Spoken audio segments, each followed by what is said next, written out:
కింద కామెంట్లు, ఎవరు చిన్నజీయర స్వామి వారిని సపోర్ట్ చేసినా కింద ఏదేదో కామెంట్లు. జై శ్రీమన్నారాయణ.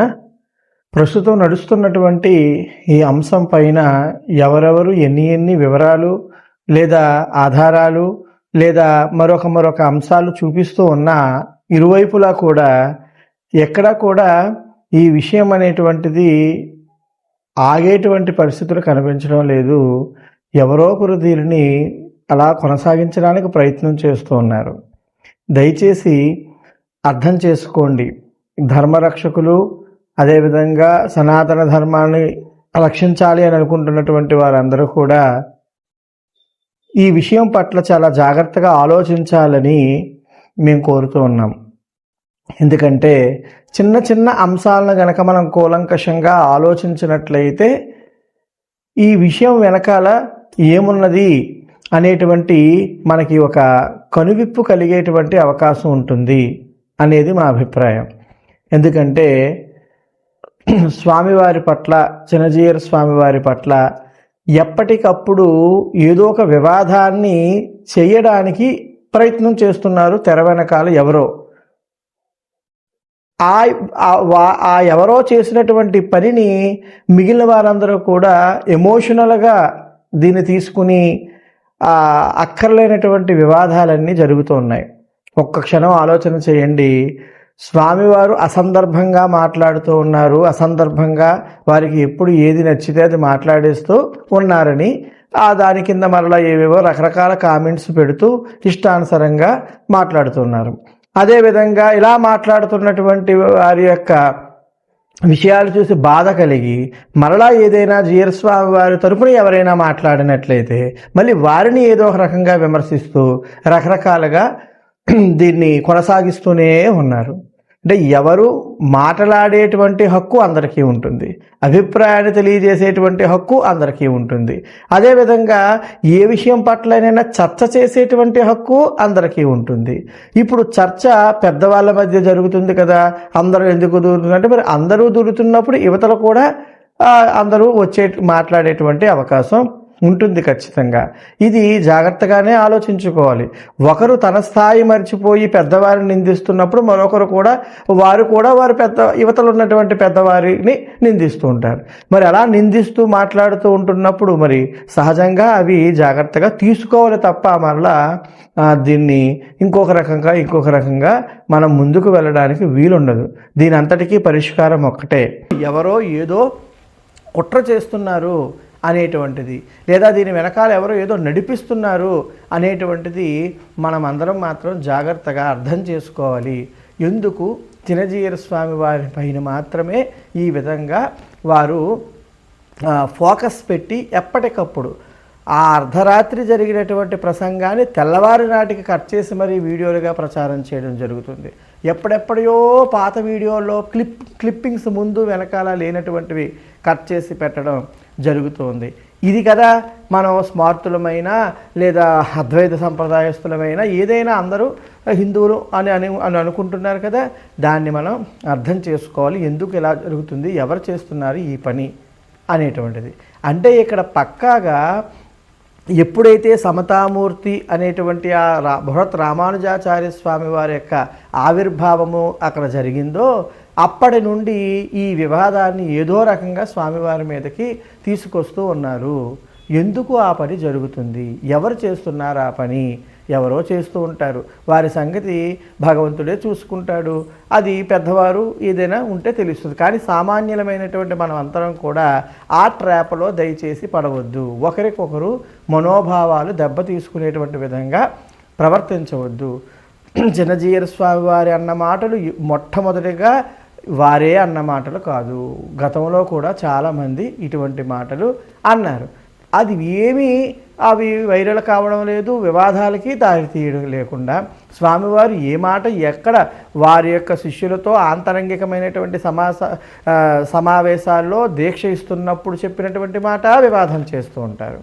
వారు ఆ ఉత్సవాలలో ఆయా సందర్భోచితంగా ఆయా ప్రవచనాల్లో వచ్చేటువంటి మాటల్ని వైరల్ చేస్తూ ఉంటారు.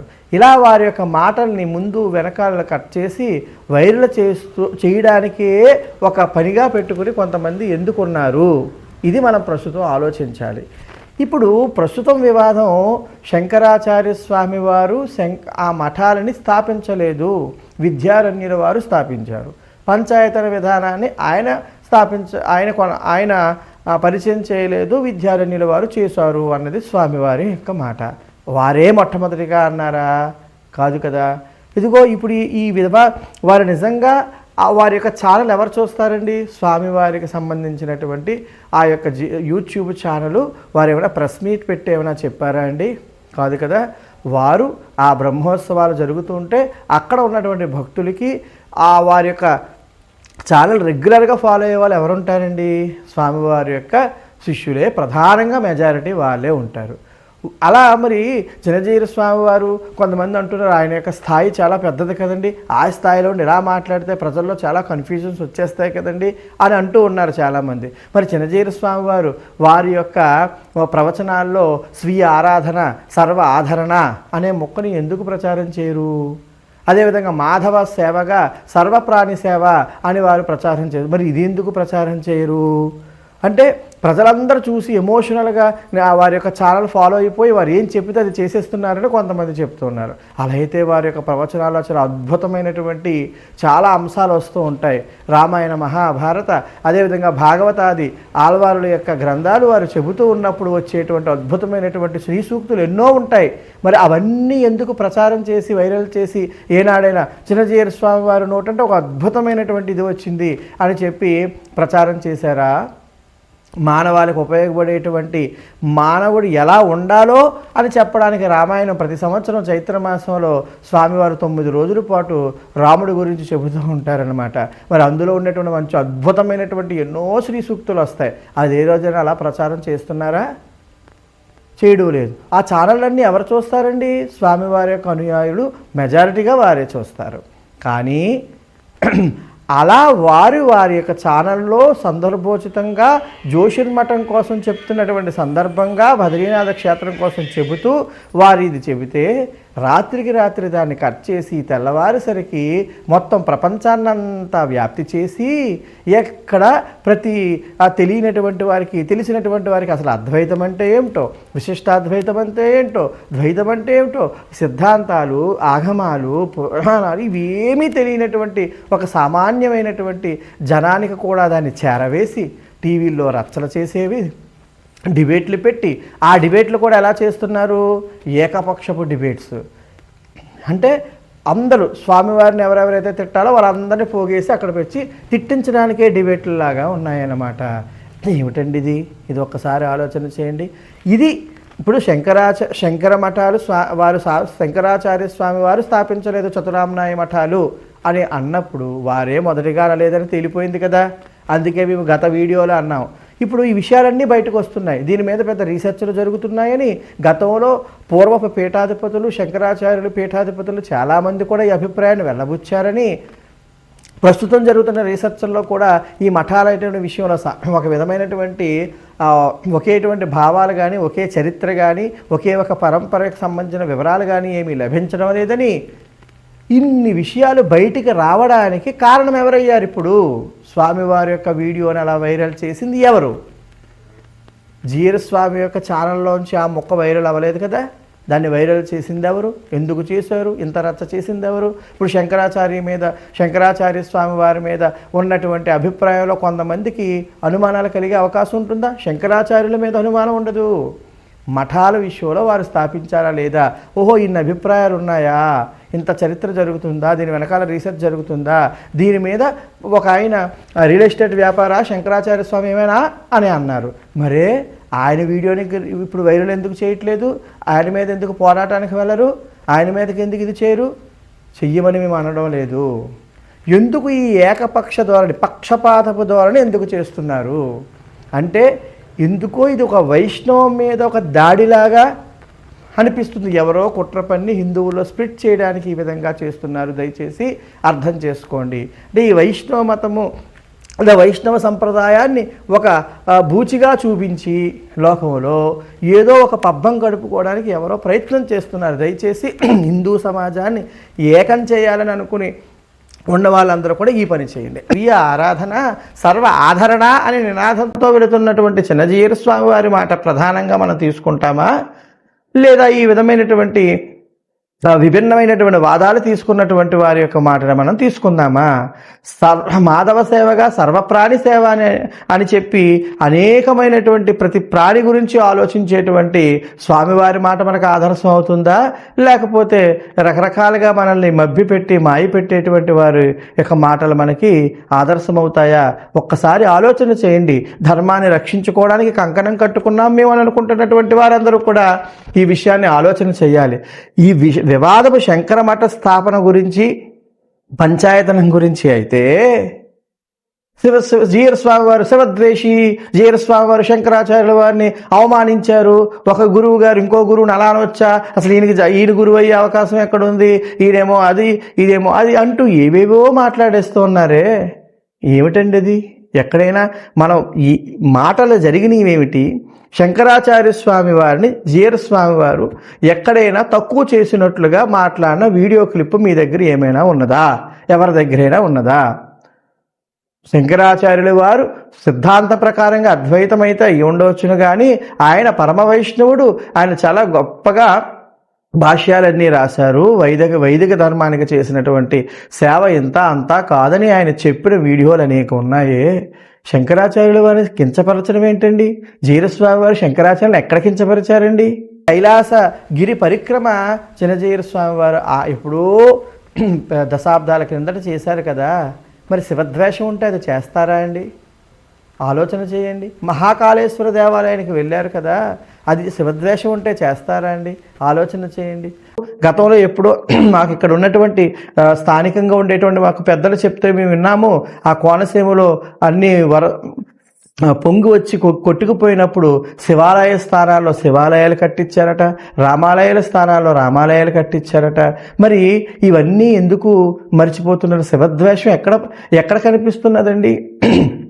ఏనాడైనా ఎక్కడైనా జీయరస్వామి వారి ఆశ్రమంలో ఉండేటువంటి వేద పాఠశాలలో స్మార్తుల పిల్లలు కూడా వచ్చి చదువుకుంటారు కదా. మరి వారికి ఏమైనా అడ్డబొట్టు పెట్టుకోవద్దు, నిలువుబొట్టే పెట్టుకోండి అని ఏమైనా చెప్పారా? ఏ రోజైనా ఎక్కడైనా జరుగుతుందా? అలా ఉంటున్నారు కదా.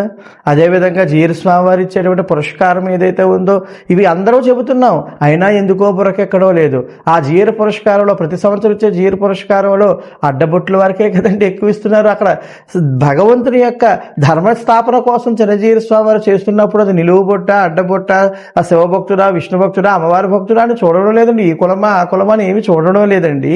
అందరికీ చక్కగా వైదిక ధర్మాన్ని అలవాటు చేయడం కోసం ప్రయత్నం చేస్తున్నారు కదా. జీయరస్వామి వారి దగ్గర శివద్వేషం ఎక్కడ ఉన్నది? అది మనం గమనించాలి కదా. ఏమంటే రామేశ్వర లింగం కోసం మాట్లాడుతూ ఉంటారు కదా. మరి రామేశ్వర లింగం కోసం జీయరస్వామి వారు అలా మాట్లాడారు కదండి అని అంటారు. అది గ్రంథంలో ఉన్నటువంటి విషయాన్నే చెప్పారు. ఆ గ్రంథంలో ఏదైనా ఇబ్బంది ఉంటే యూట్యూబ్ పెట్టి మైకులు పెట్టి గోల చేసి అల్లరి చేసేదానికన్నా ఈ పండితుల వారందరూ కూడా నిత్యము స్వామివారి దగ్గరికి వెళ్ళడానికి ఎంతసేపు అండి? ప్రతి వారు వెళ్ళి ఇంటర్వ్యూలు తీసుకుంటున్నారు కదా. అలాగే వెళ్ళి దీన్ని రచ్చ చేయాలనే ఉద్దేశం ఎవరికి ఉన్నది చెప్పండి? వారి దగ్గరికి వెళ్తే రానివ్వరా? వారి దగ్గరికి వెళ్తే సమాధానం చెప్పరా? యూట్యూబ్లో ఈ మధ్య కాలంలోనే ఎంతోమంది యువత కూడా 1.5-2 గంటలు ఆయన ఇంటర్వ్యూలు ఇస్తున్నారు కదండి. వెళ్ళి అడగొచ్చును కదా. అలా అడగకుండా ఈ రచ్చ ఎందుకు చేస్తున్నారు? ఇప్పుడు ఎవరి వల్ల ధర్మం పాడవుతుంది? అది ఎందుకు ఆలోచన చేయలేకపోతున్నారు? సమతామూర్తి సమారోహం, సహస్రాబ్ది సమారోహంలో ఆ ప్రారంభానికి ముందే ఈటీవీకి ఒక ఇంటర్వ్యూ ఇచ్చారండి.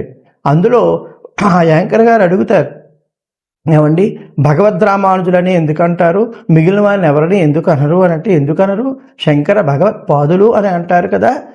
ఆయన కూడా మహనీయుడు, ఆయన తర్వాత రామానుజుల వారని చెప్పారండి. అది మర్చిపోయి ఆ వీడియో ఆ ఉత్సవాల్లో చివరగా ఆ ఉత్సవాల్లో అందరినీ అన్ని బొట్లు పెట్టుకున్న వారిని పిలవలేదండి. వచ్చిన వారు అందరినీ ఆదరించలేదండి. వాళ్ళందరికీ సంభావనలు ఇచ్చి పంపించలేదండి. మర్యాదలు చేసి పంపించలేదండి. ఎక్కడ ద్వేషం అన్నది?